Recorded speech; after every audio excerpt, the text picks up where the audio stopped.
este webinar sobre uso y calidad de los datos en el contexto del COVID,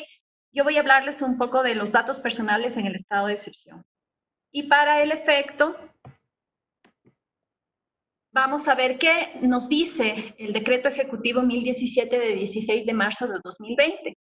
Este decreto ejecutivo efectivamente realiza la declaración de estado de excepción por calamidad pública en todo el territorio nacional debido a la existencia de casos de coronavirus confirmados en el territorio y a la declaratoria de pandemia del COVID-19 por parte de la Organización Mundial de la Salud. El artículo 11 de este decreto dice textualmente que para el cumplimiento de las restricciones del presente decreto se podrán utilizar plataformas satelitales y de telefonía móvil para monitorear la ubicación de personas en estado de cuarentena sanitaria o aislamiento obligatorio que incumplan las restricciones dispuestas a fin de ponerlas a disposición de las autoridades judiciales y administrativas competentes.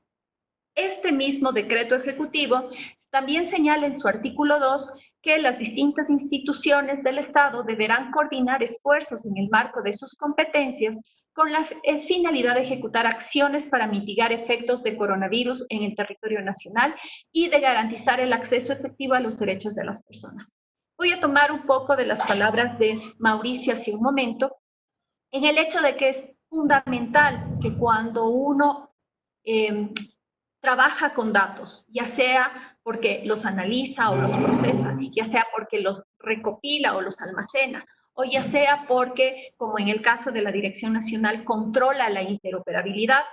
Es decir, cualquiera de las actividades que cualquier responsable de tratamiento tenga en su relación con los datos, identificar para qué van a ser usados. Y desde esta medida, la declaración de estados de excepción nos establece dos marcos conceptuales importantes de para qué van a ser usados datos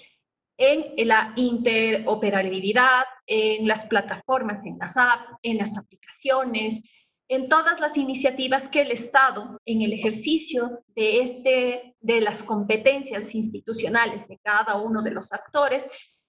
ejecute para mitigar los efectos del coronavirus y garantizar el acceso efectivo de los derechos. Tenemos conocimiento, por ejemplo, que en virtud de este artículo 11, el propio Mintel ha implementado un servicio de 171 o una app donde se recopila información para dar cumplimiento a esta disposición y verificar si se están cumpliendo o no las restricciones dispuestas. Sabemos que estas apps son en realidad responsabilidad del Ministerio de Salud porque son el Ministerio de Salud el responsable de la base y por lo tanto solo él es el que puede disponer la gestión de esa información. Si bien Intel disponibiliza toda la infraestructura tecnológica, siempre el responsable de la información es la fuente que por competencia legal tiene la autorización para el manejo de esta información. Esta declaración de estado de excepción, además, fue completada o analizada por el dictamen 1-20 del 19 de marzo del Pleno de la Corte Constitucional. Y en este dictamen, en la parte pertinente, el artículo 11 del decreto ejecutivo es analizado. Dice que la utilización de medios tecnológicos que señala el decreto ejecutivo se debe circunscribir a el marco de la declaratoria de estado de excepción. ¿Esto qué quiere decir? Que durará mientras dure el estado de excepción. Por lo que no debería ser un medio para la transgresión de derechos a la privacidad y a la no discriminación, sino que deberá velarse siempre por la protección de fuentes periodísticas y de otras libertades. Esto en alusión al texto que ya leímos hace un momento, la posibilidad de crear estos aplicativos que permitan el monitoreo de las personas que tienen la enfermedad y que teniendo esta enfermedad podrían estar incumpliendo las medidas de restricción o distanciamiento. Todo esto nos permite verificar que la Corte Constitucional analizó y determinó la constitucionalidad de esa restricción en el tema de privacidad y en el tema de no discriminación y hice un análisis de ponderación y verificó que como el bienestar general o el interés común, en este caso, prevalece sobre el interés individual a la privacidad y por lo tanto había una posibilidad de autorización que da el estado de excepción y que ha sido revisado por la Corte Constitucional para que se pueda monitorear la actuación de estas personas. Pero aquí debemos tener especial atención porque distingue dos casos y nos distingue no solo la información personal de los pacientes, sino de las personas examinadas sanitariamente en razón de la pandemia. ¿Por qué? Porque no todas las personas van a ser confirmadas como caso de COVID, sino que probablemente en el transcurso de un tiempo se le va a volver a efectuar exámenes y puede ser que su condición varíe, ya sea para decir que efectivamente ha sido superada la enfermedad o que originalmente no la tenía, pero que después la tuvo. Lo que nos dice la Corte Constitucional es que el Estado tiene la obligación de proteger la información personal, que si bien se le ha permitido a través del estado de excepción una autorización para el uso de esos datos en la medida en la que va a darle un seguimiento al cumplimiento de la cuarentena, eso no significa que no se debe de proteger la información personal. De tal manera que cualquier difusión de esta información se entiende como no autorizada porque se estaría violando la confidencialidad y solo puede ser manejada en el contexto de la atención de los médicos a las personas que estén padeciendo, que tengan una atención sanitaria en razón de la pandemia, o en su defecto, aquella información que se va a hacer como parte del monitoreo del cumplimiento del distanciamiento. ¿Por qué? Porque efectivamente no solo se tiene que cumplir la persona que ha sido dispuesta como persona con enfermedad de COVID, sino muy probablemente las personas que por su núcleo cercano o por su contacto directo también hayan tenido que ser aisladas y sometidas a distanciamiento físico.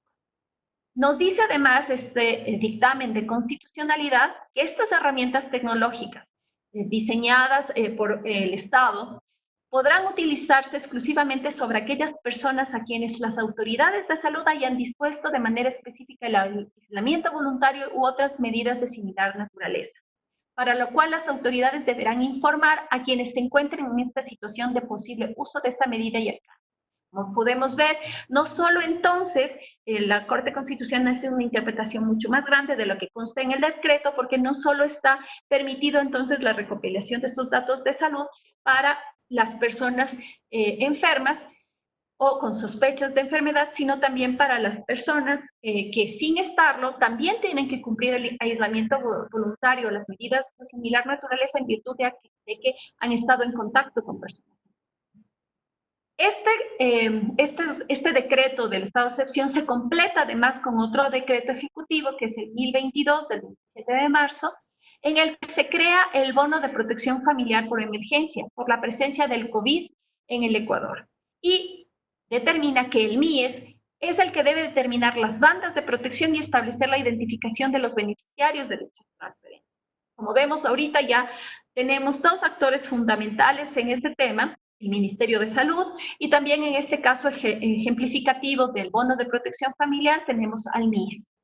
En los dos casos, a través de estos dos decretos, se les está autorizando de manera expresa y excepcional la posibilidad de manejar datos que tradicionalmente no pudieran hacerlo en virtud de que hay que mitigar los daños que está causando el COVID y hay que dar solución. Y voy a tomar un poco de las palabras de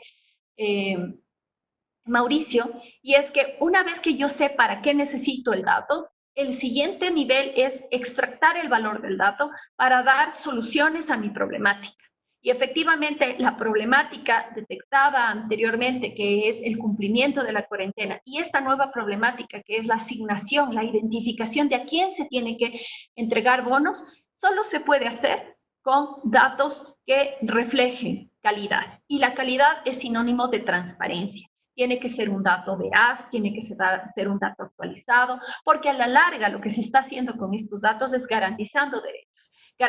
derechos a esta persona que está sufriendo una enfermedad, así como garantizando derechos a quienes no están enfermos, pero sabiendo que esa persona que sí lo está cumpliendo su cuarentena tiene la certeza o la tranquilidad de que el Estado está interviniendo para que no se contagie. Lo mismo respecto del bono de protección.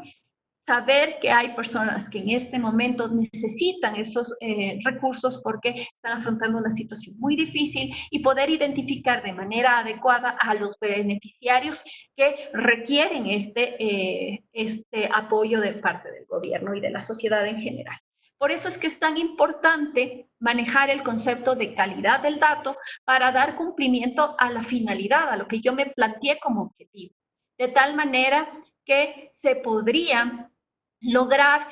una verdadera aplicación de los derechos fundamentales a través del uso de tecnologías, que es lo que nos interesa a todos. Las tecnologías sigue siendo un medio y lo que nos interesa a todos es que estos medios nos faciliten el acceso de los ciudadanos a los derechos.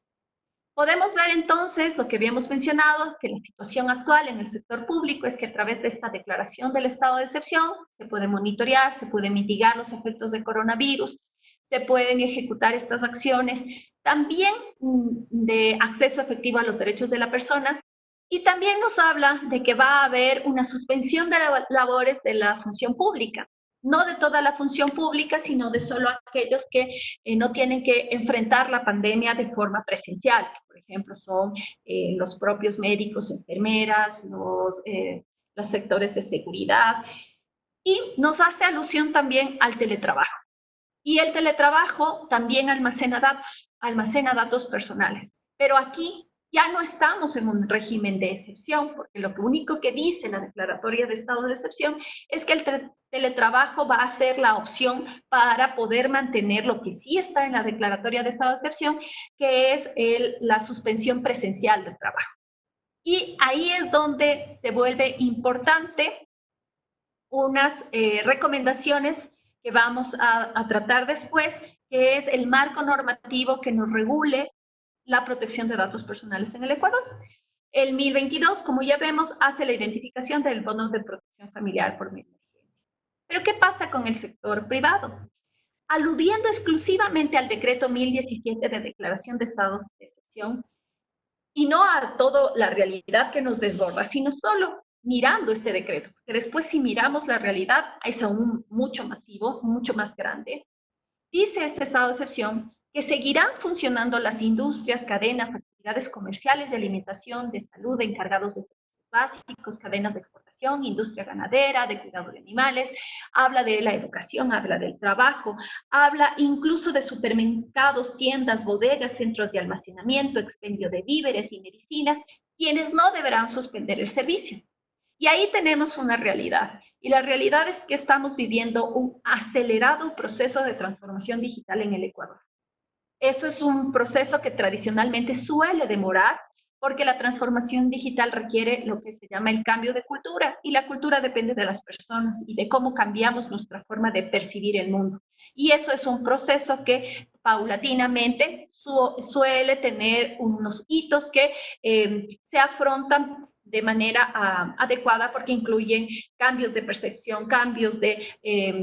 una dinámica de aceptación de las tecnologías y además de capacitación. ¿Y qué es lo que nos ha pasado a todos ahora mismo? En la realidad es que hemos tenido que, a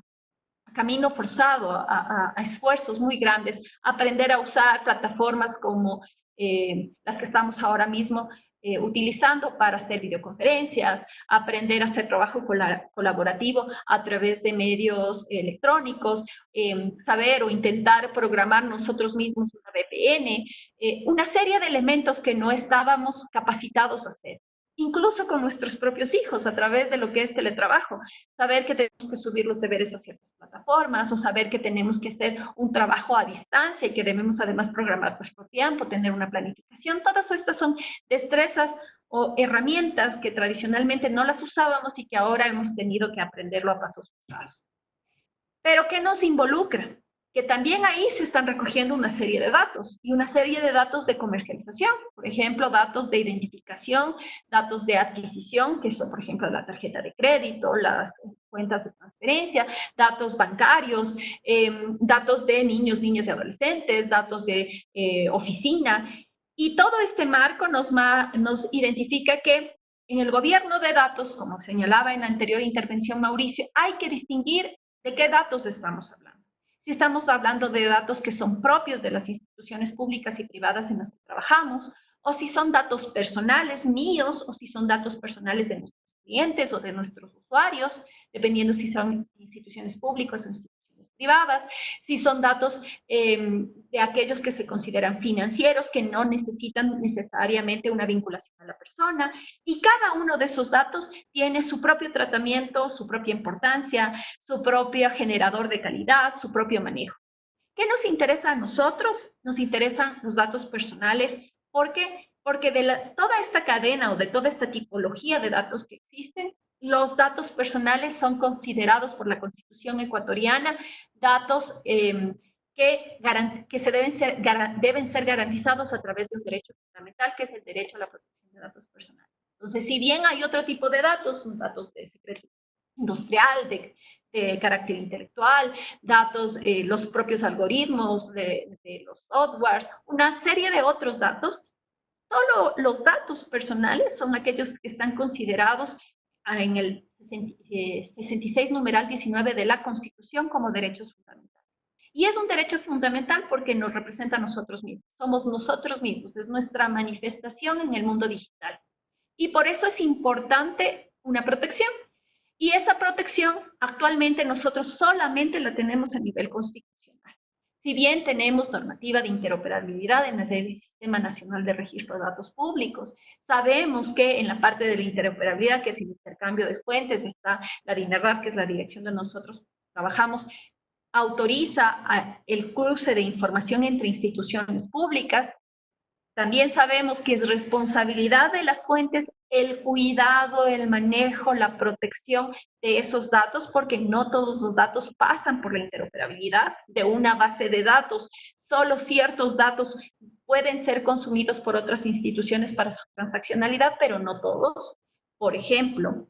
en el caso de registro civil, no toda la información que consta en la base de registro civil puede ser consumida por otras instituciones porque las otras instituciones simplemente no tienen las competencias o no tienen las autorizaciones legales para consumir esa información. Entonces, ¿quién sí debe tener un riguroso control, una rigurosa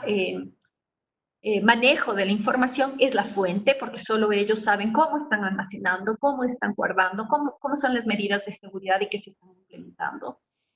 Y eso es también lo que se debe hacer o tratar en esta época, que es implementar medidas de seguridad, tener medidas de protección funcional, tener medidas de protección jurídica y tener medidas de protección o de control posterior. Y ahí es donde vienen las recomendaciones. Y como les comentaba en un inicio, nosotros actualmente, el Estado entero, las instituciones privadas, incluso los propios bancos, los propios colegios, las propias universidades, las aplicaciones donde estamos nosotros, incluyendo nuestros datos transaccionales bancarios, nuestras tarjetas de crédito, están actuando única y exclusivamente con buenas prácticas, con limitaciones constitucionales, incluso tal vez por ahí algún tipo penal, pero no hay una normativa específica que te dé el marco regulatorio que nos establezca qué debemos hacer, cuáles son nuestras acciones mínimas que debemos cumplir, una serie de principios que debemos aplicar como responsables de tratamiento. Tampoco hay entonces un régimen sancionatorio que permita determinar qué pasa si el día de mañana uno de estos criterios de protección, unas de estas medidas de seguridad, estas medidas de seguridad de protección funcional, de protección jurídica, de control posterior no se cumple.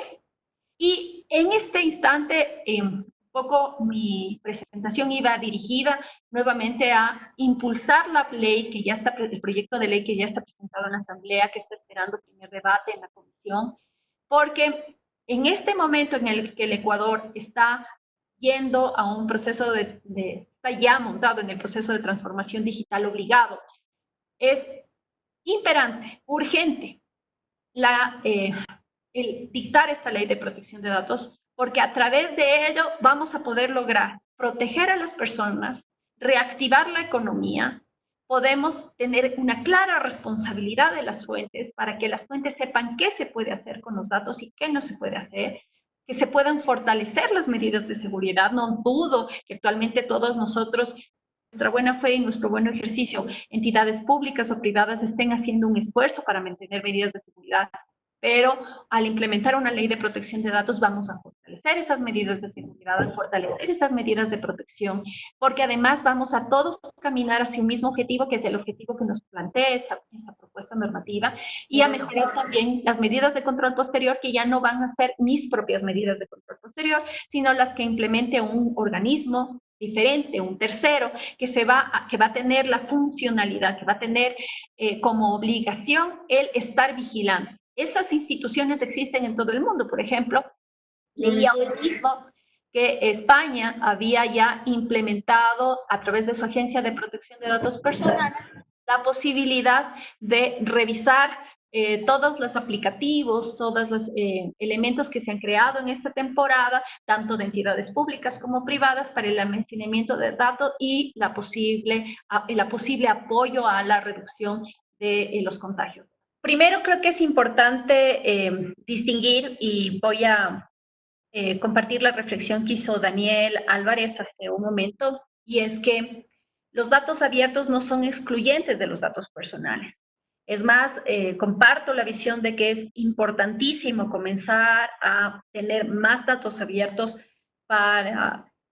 las finalidades que ahora son nuestras prioridades. Y creo que las finalidades van a seguir siendo distanciamiento físico, teletrabajo, teleeducación, reactivación económica.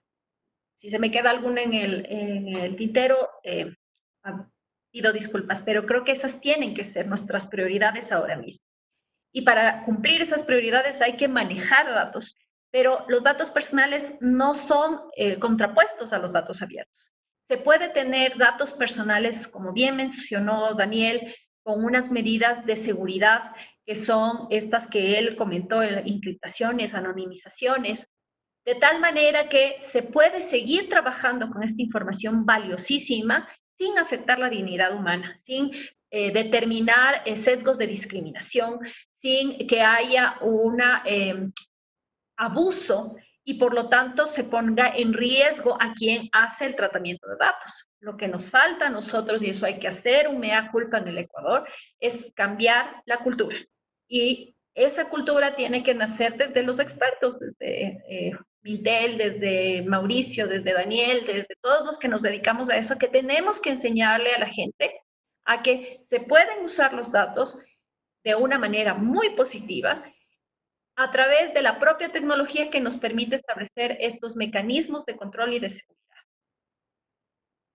Todo esto es muy positivo, pero lamentablemente para que la cultura se permeabilice en la sociedad, se necesitan normativas. Y a nivel internacional se ha determinado que no solo es necesaria normativa, sino que tiene que haber autoridades de control, de supervigilancia, de prevención. Si no hay una autoridad que se dedique a hacer este proceso de seguimiento, de orientación, de cambio de cultura, porque primero tiene que haber desde el ámbito de la prevención, desde el ámbito de la capacitación, del conocimiento, del fortalecimiento de capacidades, y después del ámbito sancionatorio. Pero tiene que haber una entidad dedicada exclusivamente a esto, que tenga estas capacidades técnicas, capacidades jurídicas para ayudarnos a ir al mismo ritmo. Es muy triste, y yo siempre lo menciono en todas las intervenciones que he tenido la oportunidad de participar, que somos de la región, de los únicos 3 países que no tenemos ley de protección de datos. Estamos junto a Bolivia y a Venezuela. Y esa situación nos pone en una desventaja comparativa ahora más importante que nunca, porque sin duda, si tenemos el marco regulatorio muy claro, vamos a poder hacer un adecuado manejo de los datos personales siguiendo, por ejemplo, estos principios de anonimización o de encriptación que nos enseñó Daniel, perdón, sabiendo cuándo tenemos que implementarlos, en qué medida, de qué forma, y de esta manera garantizar nuestro giro en el caso de las empresas, su giro de negocio, y nuestro giro de servicio en el caso de las instituciones públicas. Todo esto, ¿qué nos invita ahora mismo? A usar las ISOs, porque como no hay normativa, en alguna otra intervención me preguntaban, bueno, pero hasta que haya la normativa, ¿qué hago? Porque no quiero tener problemas legales, ni mucho menos.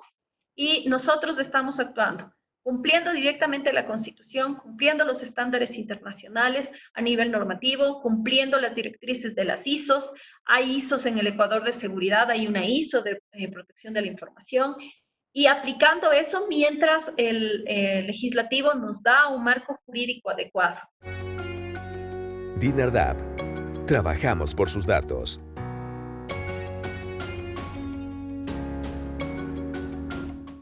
El gobierno de todos.